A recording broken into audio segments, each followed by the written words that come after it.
My name's David, I'm the Behaviorist, and this is the Inside Podcast with Brian Walker. Now, what this podcast is about, it's all about getting to know the man behind the politician, behind the doctor, behind all the other things that you do in the community. Why are we doing this? Because I really want people to really see the deepest part of who you truly are. Because how do we understand trust? Let's be honest. Trust is about knowing someone, but not knowing someone in the media, not knowing someone on Facebook or Instagram or possibly TikTok for 30 seconds. It's knowing someone's values, knowing someone from the inside out. So guess what you're going to be doing on this podcast? Finding myself? Well, keep swimming, Dory. You will literally be doing some challenges that are going to show our audience a lot about you. What do you think about that? How do you feel about that? Challenges? Yeah, challenges, yeah. Okay. Because that's what it's all about. We've got to keep it exciting. We've got to keep it fresh. So there's going to be a series of challenges for you to do. And some of those challenges are going to be secret. Go for it. What do you think about that? I'm very happy. You see, you're going to challenge me, and I'm ready to stand up for the challenge. Well, that's right. It must take a lot of guts to stand up in Parliament. How does it feel when you actually stand up in front of that chamber? How do you feel? Tell me how you feel about that. Well, the first time I ever did that Yeah. was when I was giving my inaugural speech. Yeah. That was wonderful.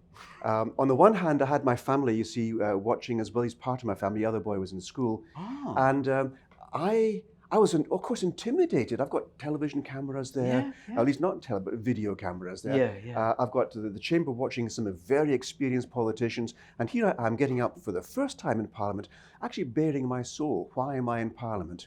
Wow. And I had my oldest school friend Yeah. in the world, well, the second oldest school friend in the world, watching as well. And so I was telling people, why am I here? Yeah. And what's the meaning for me here? And I just felt so, well, first of all, scared in the beginning, but that rapidly left. And then this feeling of this is right, this is perfect. And so I did my very best just to let people know, I'm here to help, I'm here to serve the people, and I'm going to have fun doing it. Oh, look, I love the word fun because you know what? We learn better from fun, not pain. So a lot of the stuff you're going to be doing with me is fun, might be painful for you, very fun for me. It'd be great for the audience, right? Now, this is your first challenge. That wasn't your first challenge, by the way. Okay. Your first challenge is to tell me something and our audience something that nobody knows about you that is scary, dangerous, something that you've done, something that you've experienced that, really made you stop and think. Tell us a story, Brian. Of something that I did which makes you stop and think. This is your first challenge. Need to stop and think about that. Stop and think about stop and thinking. That's right. Well, the thing which most characterized my life, or signified the most for me, happened when I was 17 years old. Tell me more. I was leaving for the first time on my own for a tour of Europe, hitchhiking with a backpack, and going to see a pen pal, my good friends in Munich, and I was going to have an absolutely wonderful European summer. Yeah. And I remember this vividly. I was standing on the Autobahn by Aachen. I'd taken the bus to London and the train to Aachen, and I was at the edge of the Autobahn hitchhiking around. It's okay to hitchhike in those days. What kind of, I'm sorry, I don't want to reveal your age, but what kind of year are we talking about? That like was the decade, yeah? 1972. Oh, the 70s. Okay, Yes. yeah. Okay. That was a safe era for hitchhiking. Yeah, did you have flares? Not in the journey, but I did have flares, yes. Good. Anyhow, so this changed me from being a boy into, I think, the next stage of life. Okay. Not quite a man, but it changed me because I was standing on the Autobahn by Aachen, looking forward to a wonderful summer. And it was just an ordinary morning in Germany. And for me, those black clouds suddenly took over my vision. The rain fell, and it seemed to fall only on me. And it was like a heavy hammer came down on me, and I became so depressed. Wow. And I was in tears, literally in tears, Really? for a few minutes, standing on the Autobahn, hitchhiking to see a pen pal in Switzerland, and my world collapsed. My golly. And then all of a sudden, things cleared up again, and off I went. I thought, what the hell was that all about? It was only a few days later when I discovered, at that very moment, was when my father died. Really? Yes. Now, Wow. of course, that left us in a lot of strife because we were living pretty much what is genteel poverty. Can you describe what that means for the people out there? Well, it means you're living a middle-class life, Yeah. but you're struggling to put food on the table. Oh, so they're like the working poor. We'd come back from Australia into Scotland. My folks were having a hard time. Yeah. And we'd just been there for 2 years. My father had gone from being an Air Force pilot, fighting the Japanese, managing plantations in Malaysia, then, against his will, landing up in Australia, had to be a real estate agent to earn money to put food on the table. Right. Thinking, this is too hard. I was going to volunteer for Vietnam. We're going back home to Scotland. I see. A foreign country for I me, see. but we're going home. Yeah. So in that situation, he had no real training. So he had to go back like a schoolboy out of school and learn to go work in the civil service, taking the exams. He just finished the exams, top 5%, when he fell dead. Oh. Now, of course, my mother, of course, in those days, as in now, women got paid half of what men got paid. So she now had to supply the energy and the wherewithal for 3 growing children, okay, Yeah. on a single mother's salary. Wow. Okay, so that fundamentally changed our lives altogether. It wrecked us, of course, because, my father was very special. I think all fathers are, but I felt a particular loss. Maybe it's just being unkind, but I really suffered from that. Yeah. But that made me have to really work on who am I? What is the existence? And that began for me a lifelong search for truth. What's the underlying situation, the nature of life? Because there can be no God. Because how can a just God take my father away from me? I think we've all experienced that. I think so. This injustice in life. Injustice. And so I faced this. I'm facing my last year in school, off to university if all was well. It was a pivotal time in my life. And bang, the hammer came down and I was bereft. So you're either going to collapse into a heap and not recover, or you're going to say, right, now we're going to get up. We're going to work harder. We're going to make this work. And the whole family did this. Right. And so we were a unit, a strong unit, Yeah. all in pain. The tears were there just under the surface. And we had to fight to actually live, maintain what we were doing. And that, I suppose, has kept me going through all of my life, that nature. So that was a pivotal moment in my life. Many people have experienced similar things, I'm sure, but that was my personal turning point in life. You're no longer a boy. Now you've got to stand up. Look, this has happened throughout the generations. I'm no different from many, many other people. But for me, that was life-changing. For you. And isn't it interesting how that was just like that? Like just instant from here to here. I've got to ask another question because I'm quite curious. Go for it. What did you learn at that moment? Like the moment that the clouds came over, you became depressed, and then seconds or minutes later, the sun came out. What did you really learn at that moment about yourself? At that moment, I was probably too naive, too young, too childish to actually appreciate. It's only when you look back over the years that you gradually begin to distill out of that the life lessons. One important lesson I had, this is as a doctor, is that when I had to tell someone they're dying, or when I had to tell someone their loved one had just died, I could relate immediately to that episode in my life. And so that terrible crisis in my life turned into a blessing that I could share with other people and maybe reduce that pain. Okay, the price was, of course, the loss of a father. Yes. But over the years, again and again and again, I could use that as a mine for dredging up the emotions that I could share with people in the same situation.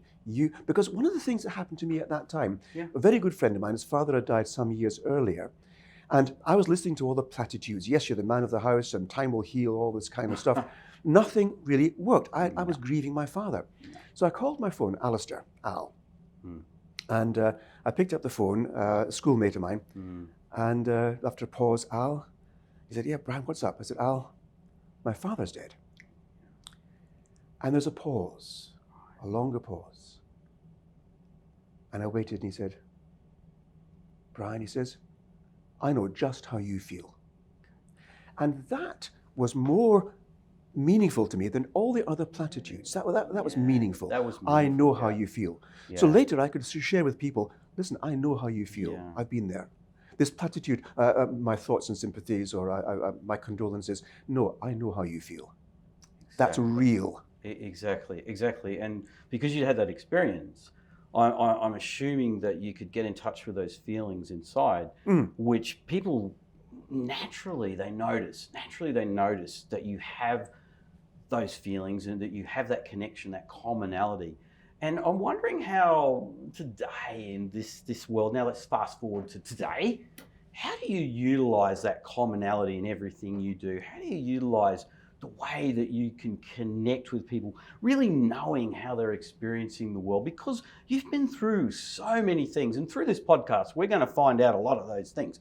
So how do you utilize those experiences today? Let's say when you're standing up in Parliament, or when you're, walking down the street, or when you're talking to the person who's just made you that hot cup of joe.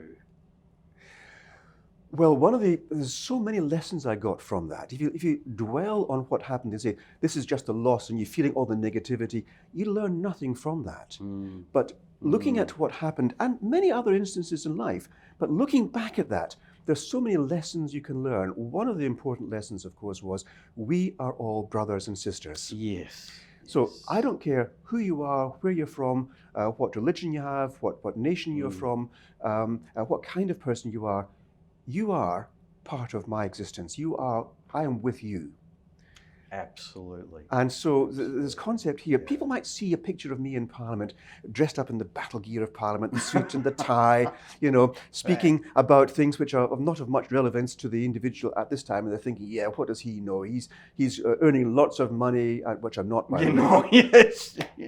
Okay, he's divorced from my existence. He's a liar. All those things. Yeah. But what they're not seeing is that I have experienced pretty much everything that everyone else has experienced. Pretty much. In the same intensity, to the same degree of how it's impacted on me. That's right. And so when I hear the stories as a doctor, as a politician, and people tell me what they're going through, I say, yeah, I understand. I can feel you get it. Because I have felt what you have felt. Yeah, absolutely. I think that's really important, that we connect with each other. I have a box here sitting next to my right side. Okay. And I would like you to tell me, and our audience, if you were to receive this box, and I'm going to hand you the box in a moment, and you can kind of have a feel of this box, Okay. If you were to receive this box, what would you want to be in this box? What's something that you really, really would want to be in this box? If you were to receive this very interesting box, okay, there's your box.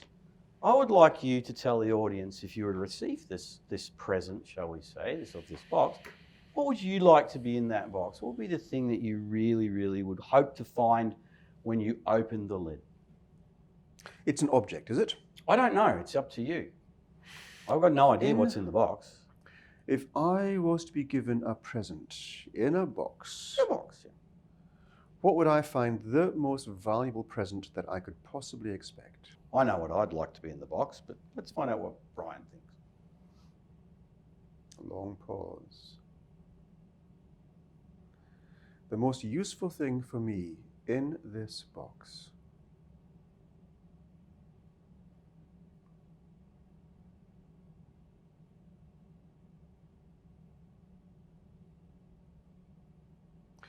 It would be a key.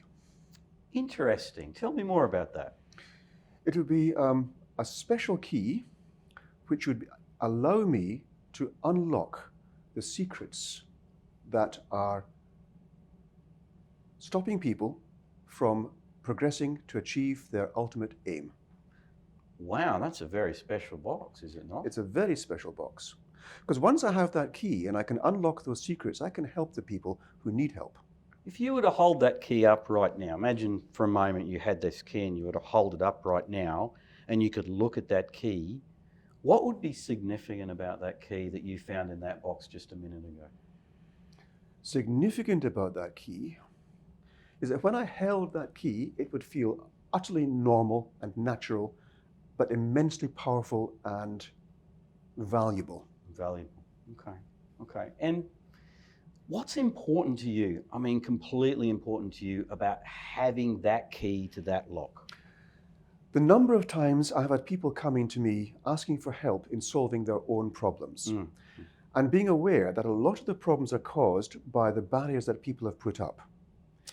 And so while I could give medicine or while I can give wise advice, if I have the key to unlock what is holding you back from achieving what you yourself can achieve, then that would be it would be so valuable, not just to that person, but to everyone who came in contact with this key.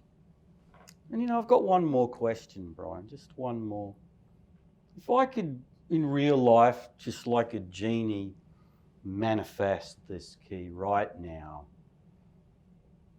what would you do with it? What's the first thing that you would do with this key if it was manifested right now, this key that could help people to solve their problems? What would you do with it if it was here right now? The first thing I would do is use it on unlocking my own problems so that I could then be more efficient in helping others. Good answer. Okay, well, that's it for today, folks. Thank you for joining the Inside Podcast with your host, David the Behaviorist, and Brian Walker. Next week or next fortnight, we will introduce Brian to some more questions and some more challenges, and these challenges will get progressively more difficult, and you will get to know a lot more about Brian the man. How do you feel about that, Brian? I may get to know more about myself. Absolutely. And there isn't a key in the box. Unfortunately, it's a modem. It's also a key. It's a key, it's a modem. Hey, it's earrings, pillow, tie. All right, my friend. Thank you very much. You have a wonderful day and enjoy your day. You stay safe. Stay safe, buddy. Bye-bye. See you guys.